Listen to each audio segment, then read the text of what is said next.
ये हादसा नहीं, बड़ी लापरवाही है। यही शब्द इस घटना के लिए शायद सटीक बैठता है। दरअसल महेंद्रगढ़ में आज स्कूली बस दुर्घटनाग्रस्त हुई। 6 बच्चों की मौत हो गई है, जबकि कई बच्चे घायल बताए जा रहे हैं। उनका अस्पताल में इलाज चल रहा है। लेकिन इस बड़ी दुर्घटना के बाद हरियाणा सरकार और प्रशासन की नींद टूटी है। अब बयान भी सामने आ रहे हैं और कार्रवाई भी की जा रही है। लेकिन इस हादसे की जिम्मेदारी किसकी है, ये तय होना बेहद जरूरी है। इस हादसे के बारे में आपको बताएंगे किस तरीके से इन बच्चों की मौत हुई है। ये बड़ी लापरवाही सामने आई है। ड्राइवर ने शराब पी रखी थी, बड़ी तेजी के साथ बस को लेकर आगे जा रहा था। आज सरकारी छुट्टी का दिन था, ईद उल फितर का त्योहार था, तमाम स्कूल बंद थे। लेकिन इस स्कूल के बच्चे आज तैयार होकर स्कूल जा रहे थे, लेकिन वो स्कूल पहुंच नहीं सके। 6 बच्चों की मौत हो चुकी है। बता दें कि इस मामले में हरियाणा के स्वास्थ्य मंत्री कमल गुप्ता भी अब बच्चों को हाल जानने के लिए अस्पताल पहुंचे। पीड़ित परिवार और बच्चों से मुलाकात कर उन्हें ढांढस बंधाया। उन्होंने कहा कि स्कूल बस हादसे में जो भी दोषी पाया जाएगा उसके खिलाफ सख्त कानूनी कार्रवाई की जाएगी। किसी भी दोषी को बख्शा नहीं जाएगा। उन्होंने ये भी कहा कि इलाज में किसी तरह की लापरवाही या कोताही नहीं बरती जाएगी। महेंद्रगढ़ में कांग्रेस के विधायक रावदान सिंह भी रेवाड़ी पहुंचे। उन्होंने कहा कि छुट्टी वाले दिन स्कूल लगना गलत है। चालक द्वारा शराब पीकर बस चलाना स्कूल प्रबंधन की बड़ी लापरवाही है। सभी दोषियों के खिलाफ सख्त कार्रवाई की मांग भी की।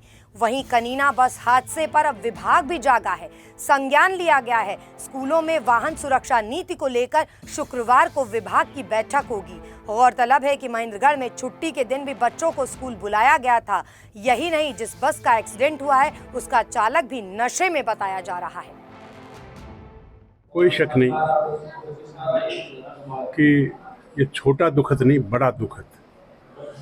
स्कूल की बस और उसमें 37 बच्चे और 37 बच्चों में 6 बच्चे भगवान को प्यारे हो गए। तो इससे बड़ा हादसा और क्या हो। ये वास्तव में बड़े दुख की बात है। अब बाकी जो 31 बच्चे हैं, हमें चिंता उनकी करनी है।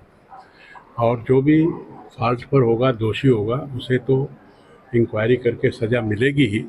लेकिन हमारा जो प्राइमरी कंसर्न है वो 37 में से 6 बच्चे चले गए और 31 में से 14 बच्चे वो छुट्टी हो गई उनकी। या तो वो दाखिल की ज़रूरत ही नहीं पड़ी या वो चले गए। तो बाकी 17 बच्चे रहे। 17 में से 12 इस मातृका हॉस्पिटल में दाखिल हैं। इन 12 के 12 को मैंने देखा है। और 2 बच्चे जो हैं वो यहाँ से आर्टिमिस्कुर गांव में चले गए। 12 और 2 14 और 3 बच्चे जो हैं वो दूसरे हॉस्पिटल में हैं। मैं अभी उनको भी देखने जाऊँगा। तो जहाँ तक ये जो 12 बच्चे हैं, इन 12 बच्चे में से 3 बच्चे थोड़ा उनको हम बॉर्डर लाइन पर रखेंगे। लेकिन फिर भी वो जो फेस वैल्यू है उस पर वो ठीक ही लगते हैं। लेकिन क्योंकि मैं भी डॉक्टर हूँ, सर्जन हूँ, तो मैं इन बातों को समझ सकता हूँ। कुछ पेशेंट्स के बारे में हम 48 घंटे के बाद कमेंट करते हैं जी। हम 48 घंटे तक किसी को भी थोड़ी भी अगर हेड इंजरी हो जाए और वो बच्चा ठीक भी हो तो भी हम उसको कहते हैं कि 48 घंटे हम ऑब्जर्वेशन में रखेंगे। लेकिन वाकई में बहुत दर्दनाक हादसा है। मैं समझता हूँ कि हमने कभी स्कूलों की बसों को हेड ऑन तो एक्सीडेंट होते देखा है, लेकिन इस तरह से एक ड्राइवर की लापरवाही से इतना बड़ा हादसा हुआ है, ये वाकई में बहुत ही ज़्यादा दुखद है। पूरे इलाके के अंदर बड़ी भारी मायूसी है। और मैं समझता हूँ कि जहाँ पेरेंट्स की बात आती है उसमें माँ से बड़ा ज़्यादा दुख किसी को नहीं होगा। आज 6 बच्चे हम सुविधा पे चले गए और अभी भी 10-15 बच्चे हॉस्पिटल में हैं, जिनके आईसीयू के अंदर भी 4 बच्चे हैं। हम भगवान से प्रार्थना करते हैं कि उन्हें अच्छी तरह से इलाज मिले और वो ठीक स्वस्थ होकर के घर आएँ।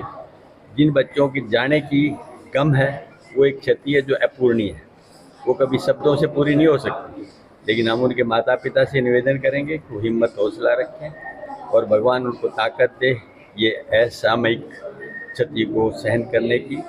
और जिन लोगों ने इस लापरवाही के अंदर एक काम किया है उनके खिलाफ सख्त कार्रवाई होनी चाहिए। मैं समझता हूँ शेयर नेग्लिजेंस ऑफ ड्राइवर ने क्या कर रखा था ये मेडिकल के बाद पता लगेगा, जिस वजह से ये दुर्घटना घटी। छुट्टी का दिन और ऊपर से इतना बड़ा हादसा, वाकई में एक बहुत बड़ी, बल्कि ये भी बताया गया कि ड्राइवर से बच्चों ने चाबी भी छीन ली थी।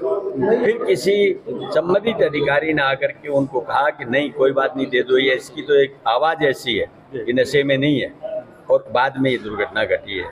तो जो भी व्यक्ति इसके लिए दोषी हैं उनके खिलाफ सख्त कार्रवाई होनी चाहिए, और सरकार को भी इस तरह से जो हादसे होते हैं, छुट्टी वाले दिन स्कूलों में क्यों बुलाया जाता है, एक बात, दूसरा व्हीकल की फिटनेस क्यों नहीं कराई जाती, तीसरा ड्राइवर के बारे में क्यों नहीं सोचा जाता कि वो ड्राइवर आपके बच्चों को लेके जा रहा है। मैं कहता हूँ चलो ये बच्चों का हादसा है, बहुत दर्दनाक है, आम आदमी के लिए भी अगर शराब पी के कोई ड्राइवर जाता है तो बहुत दुर्भाग्यपूर्ण है, तो सख्त कार्रवाई होनी चाहिए।